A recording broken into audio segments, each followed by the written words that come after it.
एक दिन तुम्हें भी यह शहर छोड़ना पड़ेगा, न नौकरी के कारण, न पैसों के कारण, सिर्फ इसलिए क्योंकि सांस लेना मुश्किल हो जाएगा। ये कोई डराने वाली बात नहीं थी, ये धीरे धीरे बनती हुई सच्चाई थी। सुबह के 7 बजे थे, लेकिन आसमान नीला नहीं था। एक धूसर परत पूरे शहर पर छाई हुई थी। हवा चल रही थी, पर उसमें ठंडक नहीं, जलन थी, भारीपन था। अमन खिड़की के पास खड़ा था, चेहरे पर मास्क, आंखों में लालिमा।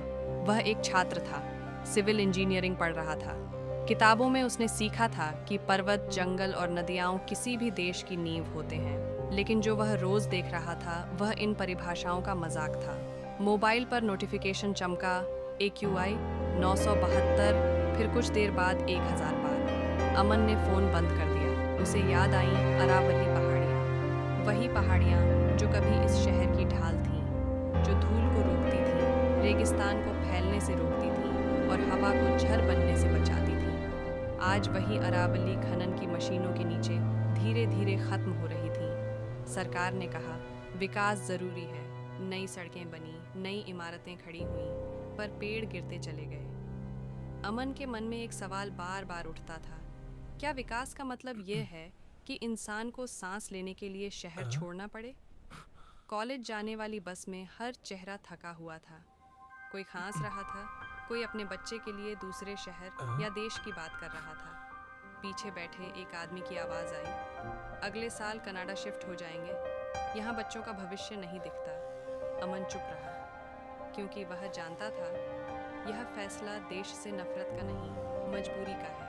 कॉलेज में उसकी दोस्त रिया मिली। हाथ में आई LTS की किताब थी, आंखों में सपने नहीं, चिंता थी। तू भी जा रही है? अमन ने पूछा। रिया ने हल्की मुस्कान के साथ कहा, मैं जाना नहीं चाहती, पर यहाँ रुकने की वजह भी तो नहीं बची। उस दिन अमन को पहली बार समझ आया, देश लोग तभी छोड़ते हैं जब देश उन्हें छोड़ देता है। शाम को वह घर लौटा। छत पर खड़ा होकर उसने आसमान देखा। उसे अपने पिता की बात याद आई, हमारे समय में सांस लेना नहीं, सिर्फ जीना होता था। आज सांस लेना अपने आप में एक संघर्ष बन चुका था। अमन सोचने लगा, क्या गलती आम आदमी की है या उन नीतियों की जो प्रकृति को सिर्फ संसाधन समझती हैं? सरकार का कर्तव्य सिर्फ निर्माण करना नहीं होता, सड़कें, पुल, इमारतें बनाना ही विकास नहीं कहलाता। संरक्षण भी उतना ही जरूरी होता है।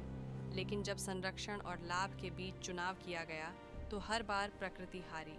रात को अमन ने लैपटॉप खोला। वह एक कहानी लिखने लगा, अरावली की, हवा की और उस पीढ़ी की जो मजबूर होकर शहर और देश छोड़ने की सोच रही है। वह जानता था एक कहानी सरकार नहीं बदल सकती, लेकिन चुप रहना जरूर अपराध है।